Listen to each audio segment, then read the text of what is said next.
Good morning, students. In last topic we have discussed about the mole concept.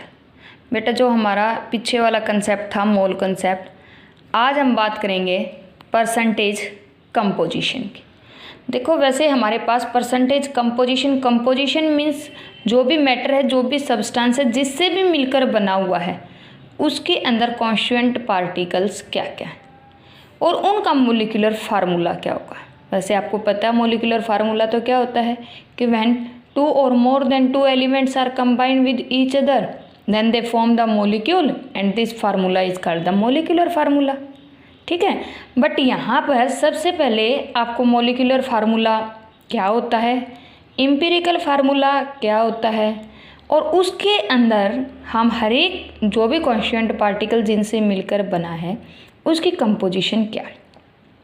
तो देखो सबसे पहले the formula is a symbolic representation of one molecule of any substance. Formula क्या है बेटा, एक सिर्फ और सिर्फ सिंबॉलिक रिप्रेजेंटेशन है किसका, किसी भी मोलिक्यूल का, है ना, कि जिसके अंदर कोई भी सब्सटेंस प्रेजेंट, और जो मास परसेंटेज है किसी भी एलिमेंट की यानी कि जिनसे वो मिलकर बना है उसको हम कैसे कैलकुलेट कर सकते हैं।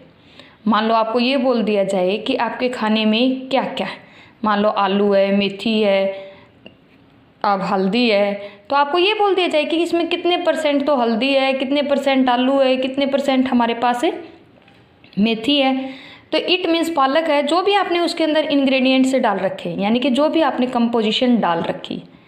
तो अब देखो अलग अलग को हम कैसे फाइंड आउट कर सकते हैं, तो उसको फाइंड आउट करने के लिए सेम केस यहाँ पर कि किसी भी मॉलिक्यूल के अंदर किसी भी एलिमेंट्स का पता करने के लिए तो हम परसेंटेज निकालते हैं। कैसे निकालेंगे कि जितना मास हमने उस एलिमेंट का डाला है डिवाइडेड बाय कि उस मोलिकुलर मास, उस कंपाउंड का टोटल मोलिकुलर मास कितना है, यानी कि जो टोटल सब्जी आपकी बनी वो कितनी है, और उसमें से जिसका भी आप निकालना चाहते हो, आप किसी भी एक कंपोनेंट का, किसी भी एक एलिमेंट का निकालना चाहते हो, उसके मास को ऊपर रखो और परसेंटेज है तो बेटा 100 से मल्टीप्लाई कर दो।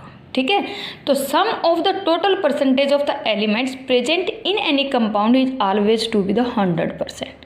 क्योंकि अगर आप कोई भी कंपाउंड लेते हो बेटा, उसका जो भी हमारे पास मोलिकुलर मास होगा, जो भी एम्पिरिकल मास होगा, वो टोटल क्या होता है 100% होता है, क्योंकि उसको हम मानकर ही चलते हैं टोटल।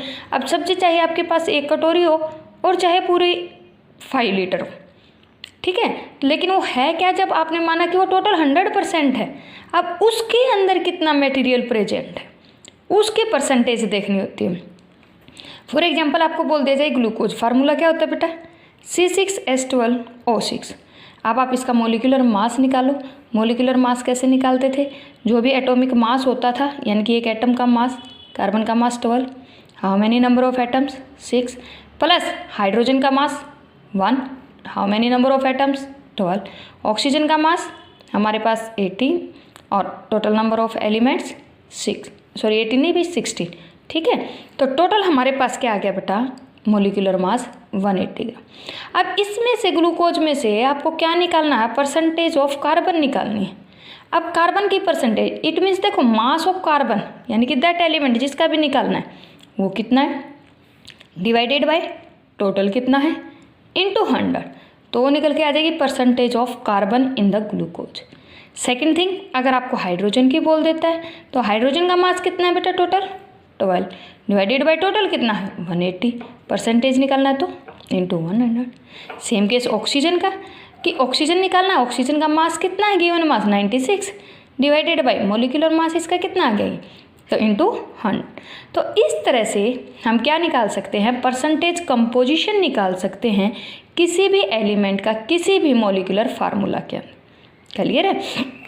अब टोटल परसेंटेज आप काउंट कर सकते हो कि ग्लूकोज में क्या क्या था, कार्बन, हाइड्रोजन और ऑक्सीजन, और जब तीनों की परसेंटेज निकाली और हमने सम किया बेटा तो टोटल कितना आ गया 100% आ गया। अब सेम केस कहता है calculate the percentage of each element. Each element means जिनसे मिलकर बना है in urea.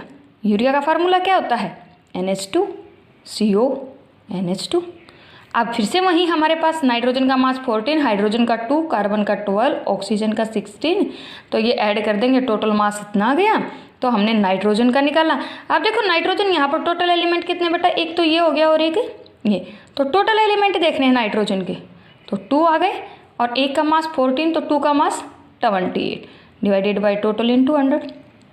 Same case nitrogen देखो, 2 यहाँ पर है एलिमेंट, 2 यहाँ पर है, तो total mass of the hydrogen, ऐसा नहीं कि यहाँ पर 2 है उनका अलग निकालोगे, यहाँ पर 2 है इनका अलग निकालोगे, नहीं, तो टोटल आपके पास ये क्या आ गए, 2 ये और 2 ये, टोटल मास 4/60 इंटू 100, तो आपके पास ये परसेंटेज निकल के आ जाएगा। तो same case percentage of carbon, same case percentage of oxygen, और जब टोटल करके देखोगे बेटा तो कंप्लीट हमारे जो परसेंटेज आएगी इन एलिमेंट्स की वो क्या आएगी, 100%।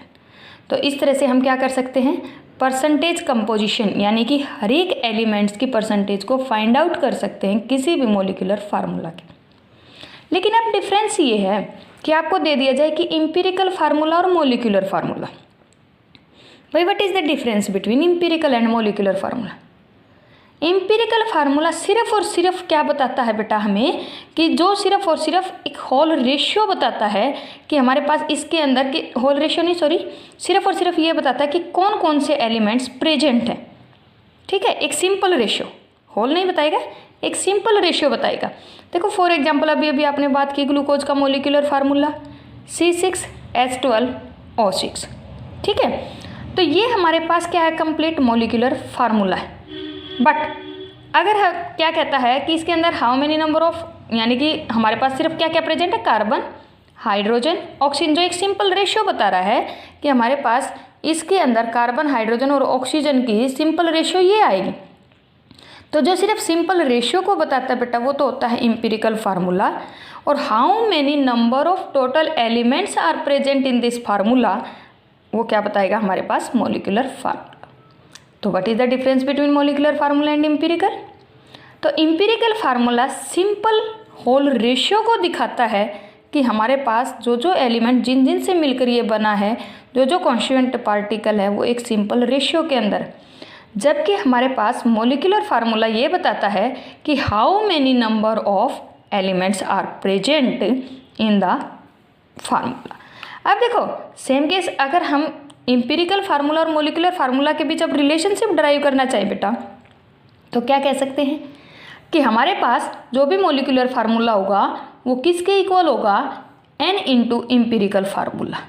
n इंटू इम्पिरिकल फार्मूला क्यों कहा, क्योंकि अब कार्बन कितने हैं, 6 है, हाइड्रोजन 12, O6, अगर मैं इसको क्या कर दूँ, n से मल्टीप्लाई कर दूँ, यानी कि n मीन्स 6 से मल्टीप्लाई कर दूँ तो C6H12O6, तो रेशियो तो वही रहेगी सिंपल, बट इसमें हमें क्या पता चल जाएगा कि हमारे पास कितनी एलिमेंट्स प्रेजेंट हैं टोटल मोलिकुलर फार्मूले के अंदर। तो हमारे पास रिलेशन क्या, molecular formula is equal to n into empirical formula, और n अगर आपके पास निकालना हो कि how many number of elements are present, तो आपके पास उल्टा हो जाएगा, molecular formula divided by empirical formula. और यहाँ से एक वेपर डेंसिटी के बीच भी रिलेशनशिप निकाला था बेटा पीछे आप लोगों ने, कि हमारे पास vapour density into 2 is equal to molecular mass. If in any case कि आपको मोलिकुलर मास ना दे रखा हो, वेपर डेंसिटी दे रखी हो, तो आप क्या कहोगे कि molecular mass is equal to 2 into vapour density, या वेपर डेंसिटी दे रखी हो, मोलिकुलर मास निकालना हो, मोलिकुलर मास दे रखा हो, वेपर डेंसिटी निकालनी, ठीक है। नेक्स्ट लेक्चर में हम करेंगे बेटा डिटर्मिनेशन ऑफ इम्पिरिकल फार्मूला, कि हम डिटरमाइन कैसे करेंगे, ठीक है।